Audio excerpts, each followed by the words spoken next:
दोस्तों आप सबको प्रभु यीशु मसीह के मधुर और मीठे नाम में जय मसीह। दोस्तों आज मैं आपके सामने में परमेश्वर के वचन को लेकर आया हूं। आज मैं आपको बाइबल से सिखाने वाला हूं। परमेश्वर के वचन से आज मैं आपको सिखलाऊंगा इसका क्या अर्थ है कि यीशु मसीह हमारे पापों के लिए मरा। दोस्तों अगर जब मैं आपको कहूंगा कि यीशु मसीह हमारे पापों के लिए वो मारा गया, हमारे पापों के लिए वो मरा, तो शायद आप मेरी बातों पर यकीन नहीं करेंगे। दोस्तों अगर आप जानना चाहते हैं कि यीशु मसीह हमारे पापों के लिए क्यों मरना पड़ा, क्यों मरा, तो ये वीडियो खास करके आपके लिए है। इस वीडियो के आप पूरा जरूर देखिए। मैं आपसे नम्र निवेदन करता हूं कि इस वीडियो को आप पूरा जरूर देखें ताकि आपको पता चल सके कि यीशु मसीह हमारे पापों के लिए क्यों मरा, हमारे और आपके लिए क्यों मरा। हाँ दोस्तों, अगर यीशु मसीह आज हमारे पापों के लिए उस कलवरी क्रूस पर बलिदान नहीं होता तो हम में से किसी के पास भी अनंत जीवन नहीं होता। वो मर करके हमारे लिए अनंत जीवन छोड़ गया। वो मरा नहीं, सिर्फ मरने के बाद वो उसका पुनरुत्थान भी होता है मेरे दोस्तों। उसके मृत्यु से हमें अनंत काल का जीवन मिला है। यानी यीशु आपके पापों के लिए मरा है। इस वीडियो के माध्यम से आज मैं आपको बतलाने वाला हूं। दोस्तों अगर वो नहीं मरता तो आज हम में से किसी के पास में अनंत काल का जीवन नहीं होता। मेरे दोस्तों प्रभु यीशु मसीह ने क्या कहा है, आप यूहन्ना रचित सुसमाचार उसका 14 अध्याय का 6 वचन पढ़ेंगे तो वहां लिखा हुआ है, यीशु ने कहा, मार्ग सत्य और जीवन मैं ही हूं, मेरे बिना कोई पिता के पास नहीं पहुंच सकता। दोस्तों यीशु मसीह साफ साफ घोषणा करता है कि मार्ग सत्य जीवन मैं हूं, मेरे बिना कोई पिता के पास यानी स्वर्ग धाम में नहीं पहुंच सकता है। स्वर्ग जाने का एक ही रास्ता है, वो है हमारा प्रभु यीशु मसीह। जब आप उस पर विश्वास करते हैं, उसके मौत पर विश्वास करते हैं, उनके पुनरुत्थान पर विश्वास करते हैं, उसके सुसमाचार पर विश्वास करते हैं, तो वो हमें परमेश्वर तक पहुंचाने का रास्ता सीढ़ी बन जाता है। हाँ मेरे दोस्तों, क्योंकि यीशु मसीह इसीलिए धरती पर आया कि वो हमारे और परमेश्वर के जो बीच की जो दूरी है उसे वो खत्म कर सके उसके मौत के द्वारा। दोस्तों अगर आपको याद होगा, अगर जो आप बाइबल पढ़ते हैं, आप एक मसीह हैं, आप चर्च जाते हैं, अगर जो आप रेगुलर चर्च जाते हैं, आप बाइबल को पढ़ते हैं, आपको पता होगा आदम और हव्वा के बारे में।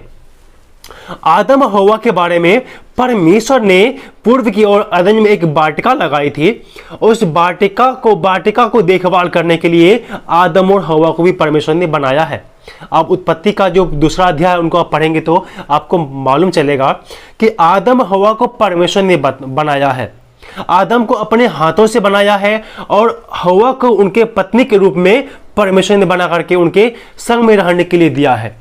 मेरे दोस्तों अब जब दूसरा अध्याय का उत्पत्ति दूसरा अध्याय और 15 वचन से पढ़ेंगे तो उसके आपको पता चलेगा कि परमेश्वर ने किस प्रकार से आदम को बनाया और हव्वा को बनाया। उसे अदन की वाटिका में रखा कि अदन की वाटिका को वो देखरेख करे। और मेरे दोस्तों अदन की वाटिका एक स्वर्ग था, परमेश्वर उनके साथ में रहते थे। लेकिन मेरे दोस्तों जब आप बाइबल को पढ़ेंगे उत्पत्ति दूसरा अध्याय 16 और 17 वचन को जब आप पढ़ेंगे तो वहां पर परमेश्वर ने आदम हव्वा को एक आदेश देता है कि इस वाटिका के तुम हर एक वृक्ष का फल खा सकते हो, पर इस वाटिका के बीच में जो भले और बुरे ज्ञान का जो वृक्ष का फल है तुम उसका फल कभी मत खाना। मेरे दोस्तों जब आप बाइबल को पढ़ते हैं, तीसरा अध्याय जब आगे आप पढ़ते हैं, उत्पत्ति तीसरा अध्याय पढ़ते हैं, आपको पता चलता है कि वो किस प्रकार से शैतान द्वारा लाया गया योजना, शैतान द्वारा लाया गया परीक्षाओं में पढ़ करके उन आदम हव्वा ने पाप किया और वो वर्जित को फल को खाया और अपने पति को खिलाया और वहां पर परमेश्वर का आज्ञा उल्लंघन किया। उन पति पत्नी में आदम और हव्वा ने शैतान के लाया गया परीक्षा के द्वारा। शैतान ने उनके जीवन में परीक्षा को लाया और उस परीक्षा में वो फेल हो गया। शैतान ने उसे लालच दिया कि तुम इस वृक्ष को खा लो, उस बुराई का जो फल का वृक्ष था उसे खा लो। यानी परमेश्वर की आज्ञा का उल्लंघन करने का उसे भकाया, उकसाया। तो उन लोगों ने पाप किया, परमेश्वर की आज्ञा का उल्लंघन करके वर्जित फल को खाया। मेरे दोस्तों आदम हव्वा को परमेश्वर ने बहुत बुद्धिमान बनाया था, बहुत तेज बनाया था। उसे परमेश्वर ने अपने हाथों से बनाया था और उसे वो सब कुछ ज्ञान दिया था और उसे एक स्वतंत्रता दिया, आज़ादी दिया कि तुम इस पूरे वाटिका के बिना खटके सब वृक्ष का फल खा सकते हो, लेकिन एक फल मत खाना, वो वर्जित फल है, वो अच्छे और बुरे ज्ञान का वृक्ष का फल है, तो उसको मत खाना। शैतान के द्वारा लाया गया परीक्षा में उन दोनों पति पत्नी आदम हवा ने गिर जाता है और परमेश्वर की आज्ञा उल्लंघन करता है और पाप करता है। जब वो पाप करता है, जो पाप करने से परमेश्वर की आज्ञा का उल्लंघन हुआ, और पाप की मजदूरी क्या है? मौत है। हमें बाइबल बतलाती है पाप की मजदूरी मौत है। जब इंसान ने पाप किया तो परमेश्वर ने मौत को लाया, यानी इंसान ने पाप किया तो परमेश्वर ने उसे श्राप दिया मृत्यु का। परमेश्वर ने कहा तुम मेरा आज्ञा उल्लंघन किया, इसीलिए तुम जिस काम के लिए तुझे मैंने मना किया था तुमने वही काम किया है, इसीलिए अब तुम मृतजीवी बन गए हो। जब मैंने तुमको बनाया था तो मिट्टी से बनाया था, अब तुम मरकर उसी मिट्टी में मिल जाओगे। परमेश्वर ने मनुष्य का जिंदगी उसी के बोझ बना दिया। इसीलिए इंसान जन्म लेता है, उसके बाद वो उसके पश्चात बड़ा होकर के युवा अवस्था करके बूढ़ा अवस्था होकर के वो मृत्यु के प्राप्त हो जाता है, मर जाके उसी मिट्टी में मिल जाता है। तो परमेश्वर ने पाप के स्वरूप मौत, इस संसार में मौत प्रवेश किया आदम हवा के द्वारा इस संसार में। जब आदम हवा के द्वारा संसार में पाप का प्रवेश हुआ, साथ साथ में मौत का भी प्रवेश हुआ। इससे पहले आदम दोनों पति पत्नी अमर थे, वो अमर रहने के लिए उनको बनाया था। लेकिन मेरे प्रिय दोस्तों, पर इंसान ने परमेश्वर की आज्ञा का उल्लंघन किया और मौत लाया, और पाप की मजदूरी मृत्यु है। यह बाइबल बतलाता है पाप की मजदूरी मृत्यु है। जब कोई पाप करता है वो मरेगा। और मेरे दोस्तों, परमेश्वर ने जब उसने पाप तो कर लिया, अब क्या? उसको बहुत सारा श्राप भी पर लगा है, बहुत सारा श्राप भी परमेश्वर ने दिया है। लेकिन मैं आज आपको बतला रहा हूं यीशु मसीह को क्यों मरना पड़ा। मेरा आज का टॉपिक है, एक कहानी को थोड़ा आपको संक्षेप में बताने का बहुत जरूरत था इस बात को, सब विषय को समझने के लिए। तो यहाँ पर एक जगह और मैं आपके लिए वचन को पढ़ूंगा। इब्रानियों की पुस्तक 9 अध्याय 12-22 वचन लिखा हुआ है, सच तो यह है कि व्यवस्था के अनुसार प्रिय सब वस्तुएं लहू के द्वारा शुद्ध की जाती है और बिना लहू बहाए पापों की क्षमा नहीं। मेरे दोस्तों, यहां पर देखते हैं पर जब आदम हवा ने पाप किया तो परमेश्वर की आज्ञा का उल्लंघन किया। वो आदम हवा भौतिक रूप से और शारीरिक रूप से वो मर गया, क्योंकि परमेश्वर ने कहा था कि जब तुम उस वृक्ष का फल खाओगे तो मर जाओगे। मर जाओगे मतलब है मेरे दोस्तों, शारीरिक रूप से उसने पाप किया तो वो उसका शरीर तो अब मरेगा, और आत्मिक रूप से परमेश्वर से वो दूर हो गया। क्योंकि जब कोई पाप करता है तो वो परमेश्वर उससे दूर हट जाता है। परमेश्वर पाप से घृणा करता है, पापियों से नहीं। इसीलिए पाप और परमेश्वर एक साथ में नहीं रह सकता है। परमेश्वर जो है आदम हवा को उस वाटिका से के निकाल देता है। जब आप 3 अध्याय को पूरा पढ़ेंगे तो आपको पता चलेगा कि परमेश्वर उसको वहां से निकाल देते हैं। और जब उसने पाप किया तो परमेश्वर ने उसके पापों को उसने तो पाप तो कर लिया, लेकिन हमारा जो परमेश्वर है ना, दया करने वाला परमेश्वर है, वो अनुग्रह करने वाला परमेश्वर है। तो परमेश्वर ने उस पाप को धोने के लिए, पाप को मिटाने के लिए व्यवस्था को लाया। मूसा के द्वारा जो परमेश्वर ने जो व्यवस्था दिया है, आप निर्गमन का पुस्तक पढ़ लीजिएगा 20 अध्याय 1 से 2 से 17 वचन, जो उसमें जो आज्ञा है, जो नियम दिया है, यानी जो व्यवस्था परमेश्वर ने दिया है, उससे अपने आप को निर्दोष साबित करने के लिए वो अस्थाई, यानी अस्थाई रूप से नहीं, वो अस्थाई जो है परमेश्वर ने उसके एक नियम कानून बना के दिया। तुम अपने आप को किस प्रकार से बचा रख सकते हो, और तुम पाप न करना, तो चोरी न करना, जो व्यवस्था है वो परमेश्वर ने व्यवस्था को लाया उसके अकॉर्डिंग। जब परमेश्वर ने इंसान ने जब पाप किया तो उस व्यवस्था को लाया, और उस व्यवस्था के अनुसार परमेश्वर ने इंसान को बहुत सारे आज्ञाएं दिया। मेरे दोस्तों, बहुत सारे आज्ञाएं दिया। इसीलिए उस व्यवस्था को पालन करने के लिए इंसान को दिया, और कहा तुम हर साल जब तुम पाप कर रहे हो तो तुम इस पाप के लिए बलिदान चढ़ाओगे। बलिदान प्रथा को लाया परमेश्वर ने। क्योंकि मैंने तो पाप तो कर लिया है, और उस पाप को, अपने पाप को किसी को ऊपर देने के लिए नहीं, पवित्र बकरे को, निर्दोष बकरे को हमारे पापों के लिए बलिदान चढ़ाने के लिए परमेश्वर ने आज्ञा दिया। इसीलिए परमेश्वर ने व्यवस्था लाया और बलिदान व्यवस्था को लाया, और उस समय परमेश्वर उस इंसान सब जो है परमेश्वर के लिए होम बलि, पाप बलि करके चढ़ाना शुरू किया।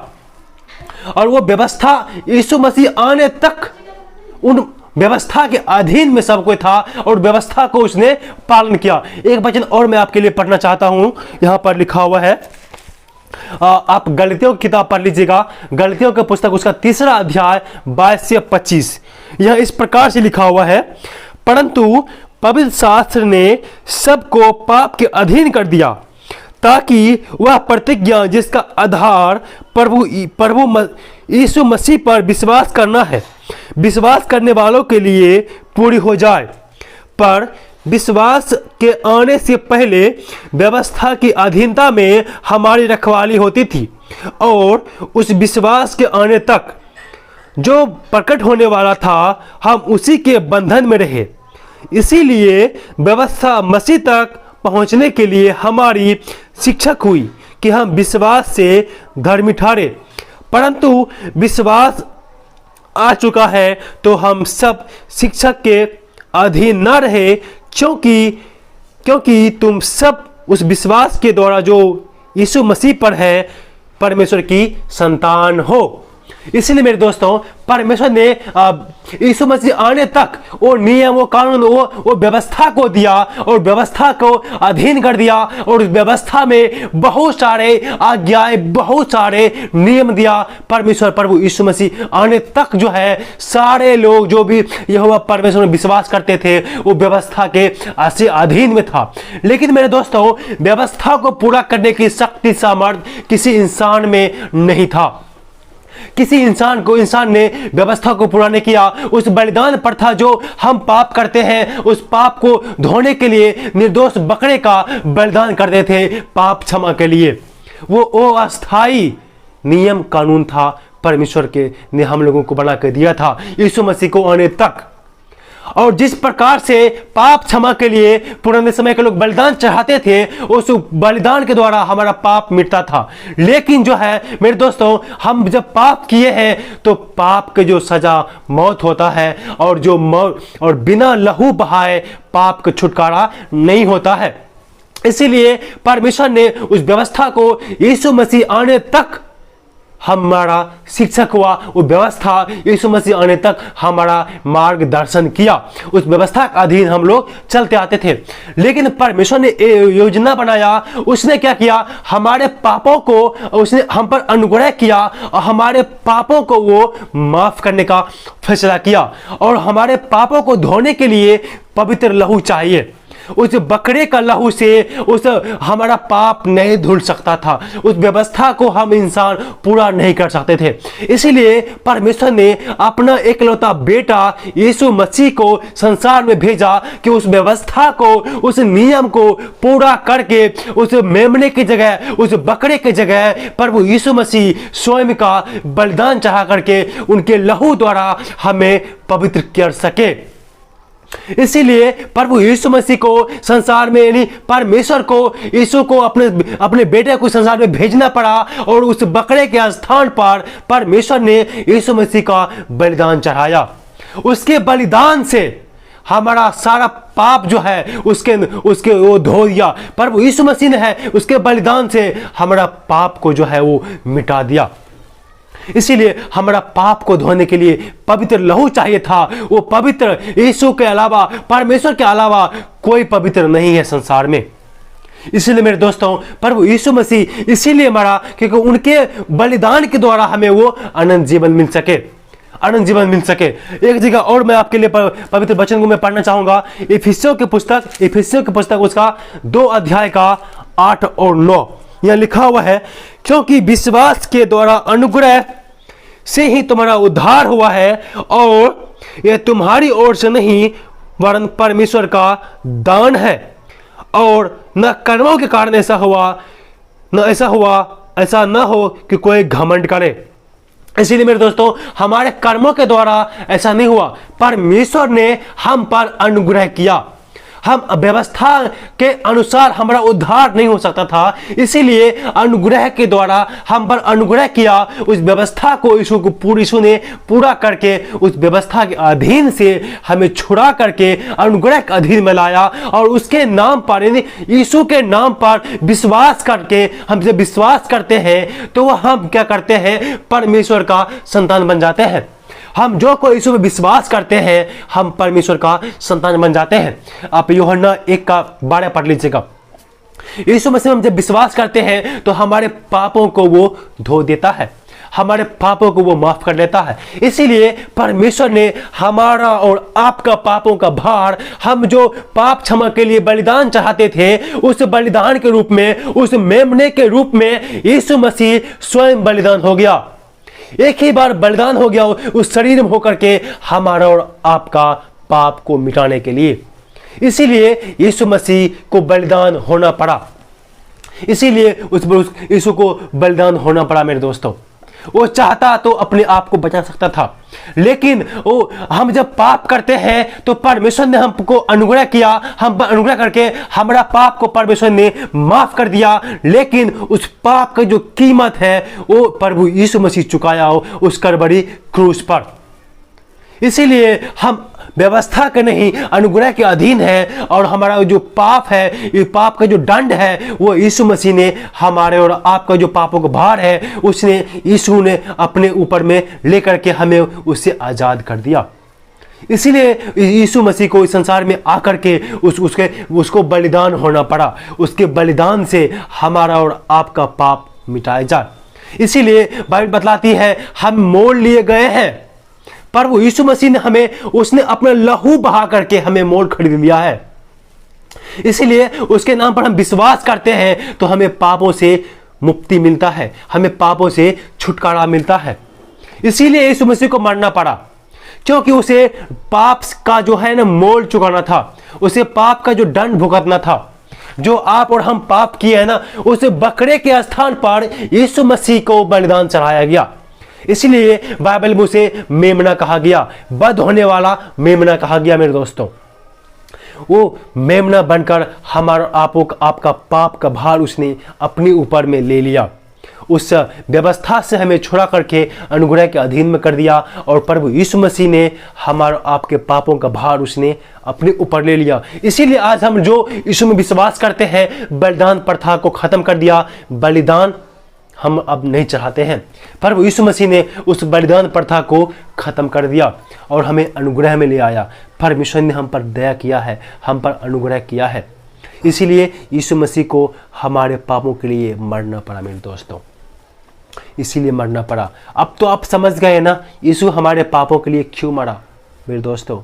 वह है परमेश्वर का प्रेम, वह है परमेश्वर जो आपके हमारे पापों के लिए अपना इकलौता पुत्र को इस संसार में भेजा बलिदान होने के लिए।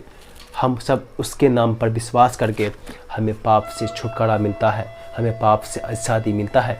इसीलिए प्रभु यीशु मसीह इस संसार में आकर के आपके हमारे पापों के लिए मर गया, पाप का पछताव किया मेरे दोस्तों। अगर आप पाप से पछताव करते हैं, यीशु के सुसमाचार पर विश्वास करते हैं, तो आपको पापों से मुक्ति मिलेगा, पाप से छुटकारा मिलेगा, और प्रभु यीशु मसीह आपको अनंत जीवन देगा। क्योंकि प्रभु ने कहा, मार्ग, सच्चाई और जीवन मैं ही हूँ, मेरे बिना कोई पिता के पास नहीं पहुँच सकता।